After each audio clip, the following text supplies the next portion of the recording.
Hi everyone and good morning. I am Alexan Tilico Pinito and I am part of the Group 2 reporter and I am the third presenter of the group. So today we're going to talk about the Cartesian product. So sometimes we want a collections of ordered pairs. So let's say we're interested na hanapin lahat ng possible combination ng x and y coordinates. So if you remember na napag-aralan din natin ito nung tayo ay grade 8 na kung saan ang x and y should not exceed into 3. So what are you talking about, Alexa? So before anything else, let me discuss to you what is ordered pair. So ordered pair ay ginagamit to represent of a pair of a significant element rather. So number 2, it is typically written as x and y na kung saan ang x is the first element and y naman is the second element. Sabi ko kanina that ang x ay sinisimbolize or rina-represent niya yung first element and yung y naman is rina-represent naman niya yung second element. So here's the example. So this is an example of an ordered pair. So the first element of the ordered pair of this set is the number 1, which is siya yung nagre-represent sa x. And as you can see, yung pangalawa or sunod naman na number niya, or dito na tayo, itong number 2 or the second element of the set is siya yung nagre-represent naman sa y. So there A at saka B, for any A and B is called an ordered pair. Or example lang natin, tulad ng sinabi ko kanina, that 1 and 2 na nakalagay or enclosed by our parentheses is an ordered pair. Please take note that ang A and B that are enclosed by a parentheses and B and A are not equal. Because as you can see dito sa Cartesian plane, so ito yung tinatawag natin na Cartesian plane. Hindi ko lang siya dinraw overall, pero as you can see, this is the x-axis and this is the y, and this is rather the x-axis and this is the y-axis. So as you can see, lahat sila positive. So bakit hindi equal ang A, B, and B and A? Let's say ito yung A and B, and ito naman yung B and A. So, in Cartesian plane kasi, we all know that ang rule kasi ng Cartesian plane sa pagplot ng number is kailangan mauuna tayo sa x or sa abscissa, which is yung x-axis. So, hindi sila equal kasi as you can see, mas nauna yung number or the element of the y-axis kaysa sa dito, which is ito yung tama. Okay? So, if you understand the Cartesian plane, let's proceed naman sa Cartesian product. So, let's define Cartesian product. So, let A and B are two sets. So, ang Cartesian product of A and B denoted by A cross B, hindi siya times. Ang pagkabasa dito is cross A cross B is a set of all ordered pair. A and B na kung saan ang A is an element of a big letter A and B is an element of a big letter B. So symbolically, ito yung formula. So A cross B,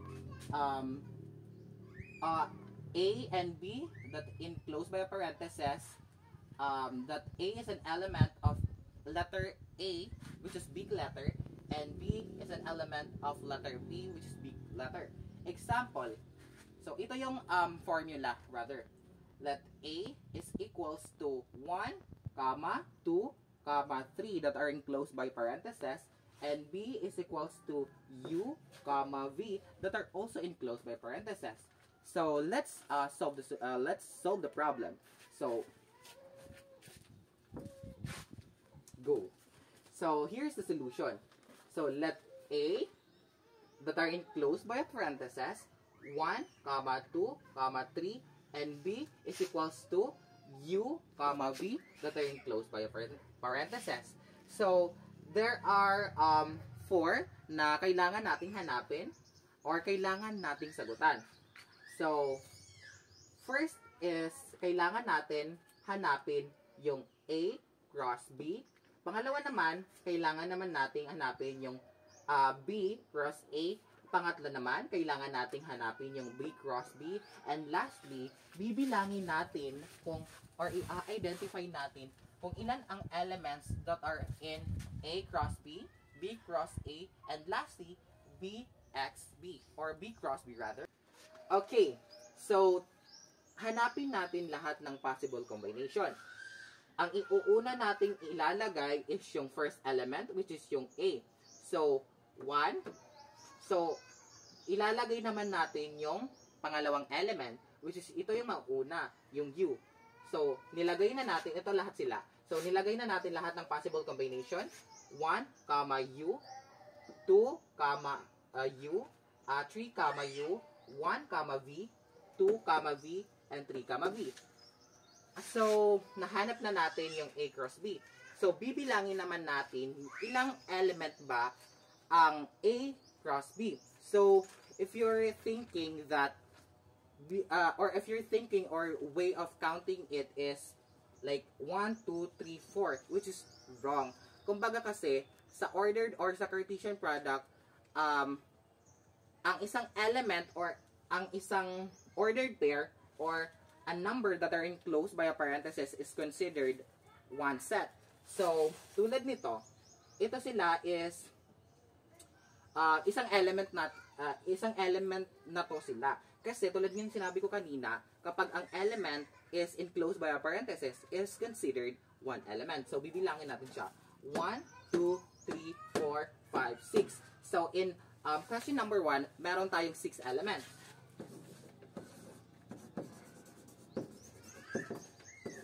So, that's all for question number 1. Sagutan naman natin ang question number 2 or question letter B. So, hanapin naman natin yung B cross A. So, tulad nga ng ginawa natin sa letter A, hahanapin din natin yung lahat ng possible combination ng elements. So, ito, nakalagay na sila lahat. Pero, ang nauna is yung elements of B before the letter A.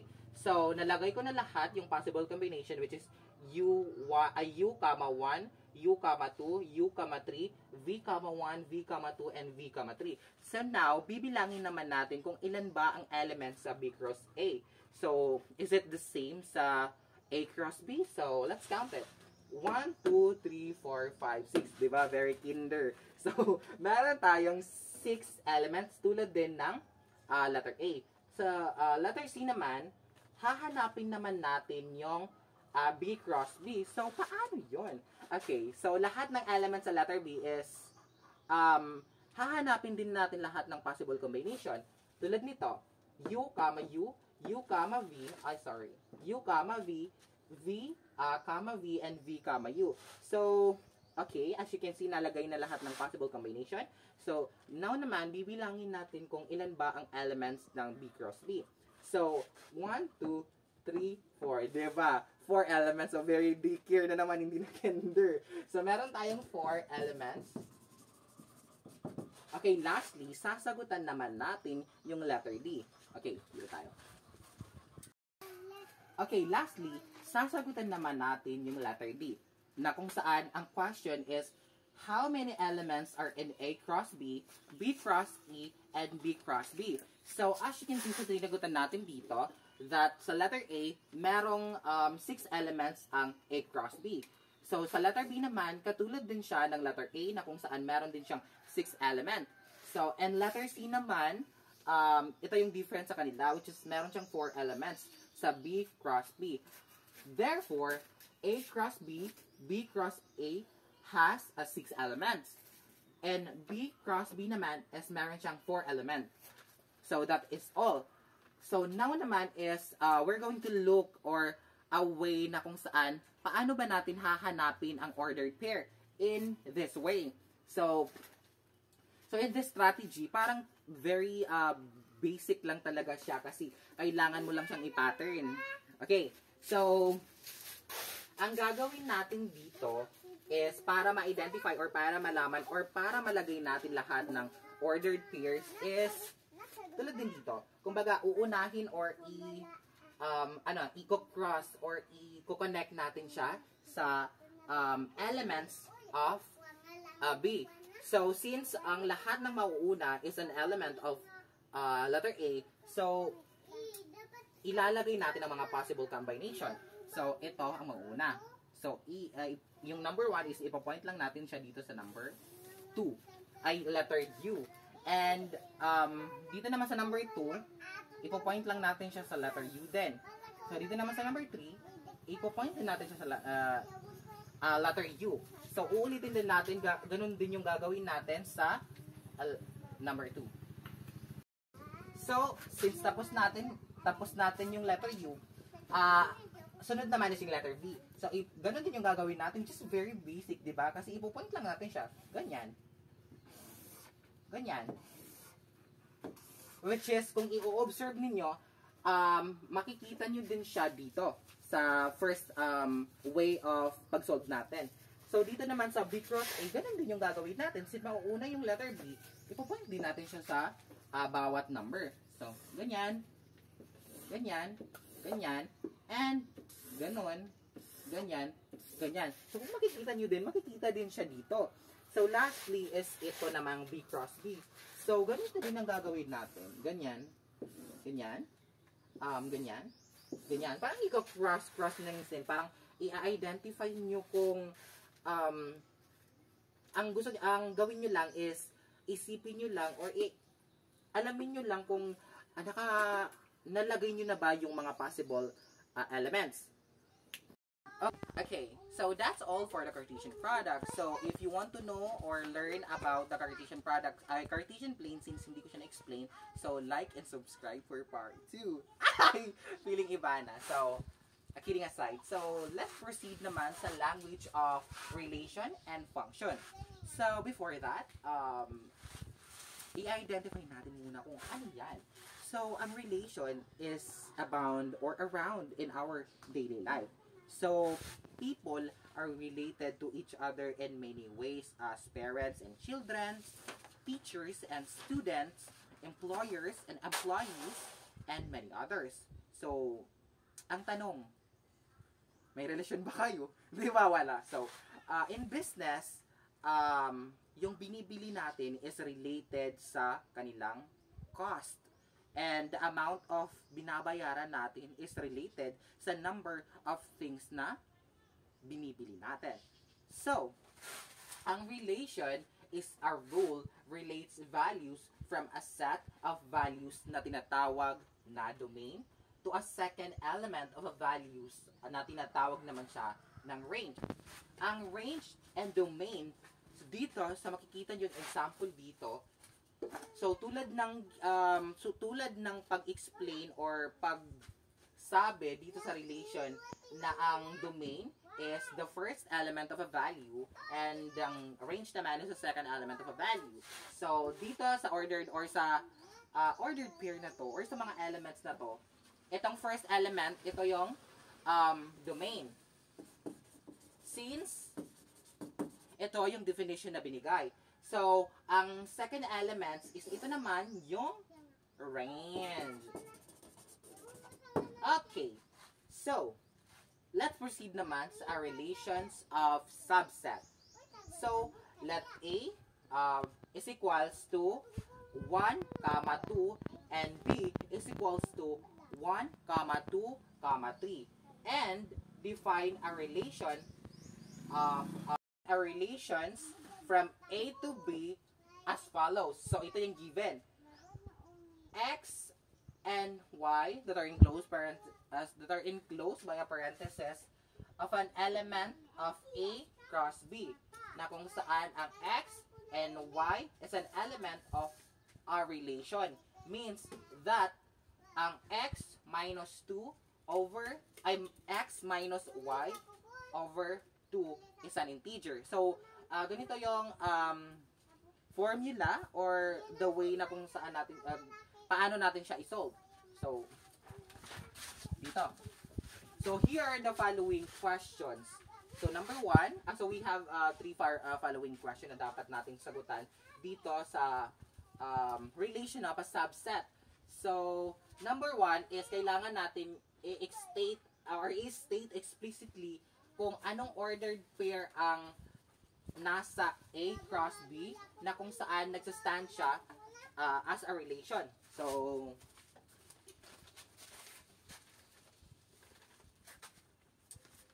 number 1, sige, sagutan natin yung number 1. So, sinabi dito, i-state down natin explicitly kung which ordered pair are in A cross B na kung saan nagsastand siya as R or relation. So, A cross B is equals to the all possible combination or of all ordered pair, which is yung 1.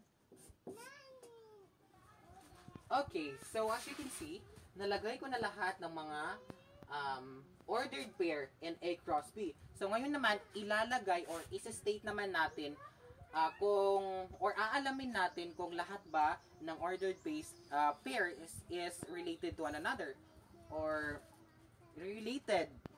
Okay, so in first element or ordered pair, 1, 1 is related or relation because 1 minus 1 over 2 is equals to 0 over 2.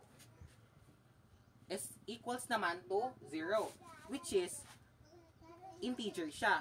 And in a relation of a subset kasi kapag ang result kasi is an integer, which means related siya. Okay. For the first ordered pair. So let's proceed naman sa second ordered pair, which is ito yung 1, 2. So 1, 2 that are in close parentheses. So, aalamin natin siya kung related ba siya. So,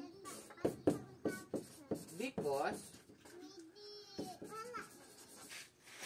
1 minus 2 over 2 is equals to negative 1 over 2, which is hindi siya integer. Meaning to say, it is not equal or it is not related. Or, hindi siya related. So, let's proceed na naman sa number 1, 3. So, ilagay natin siya na close parentheses, element of R, because 1 minus 3 over 2 is equals to negative 2 over 2 is equals naman to negative 1. Well, as you can see, integer siya, which mean related. So, natapos na natin yung pangatlong ordered pair or pangatlong element. So, let's proceed naman sa pang-apat. So, 2, 1. So, alamin natin din. Ganun din yung gagawin natin. Kung related ba siya. So, 2 minus 1 over 2 is equals to 1 over 2, which is hindi siya related. So, pang second to the last naman is yung 2, 2. So, ganun din yung gagawin natin. So, 2 minus 2 over 2 is equals to 0 over 2 is equals to 0, which is related siya. Okay, check na natin yan. So, lastly, yung 2, 3. So, 2 minus 3 over 2 is equals to 1 over 2, which is hindi naman siya related. So again, since hindi ko masyado sa inyo yung na-explain kung saan ba dito yung mga related na ordered pair. So number 1 is hindi siya, is related siya. It's because ang result is an integer number. Pangalawa naman is hindi siya related kasi hindi siya integer. Kumbaga, you have to know or always remember para masyado siyang maintindihan is kapag ang result is an ordered or as an integer, related siya. So, on the other hand, kapag hindi naman siya integer, hindi siya related.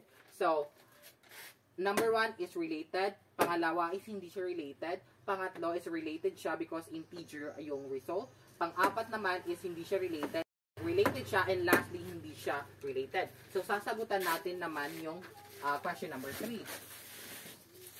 So, what are the domain and range of R? So, since in-explain or nakastate sa definition kanina that ang first element is the domain and sa second element naman is yung range.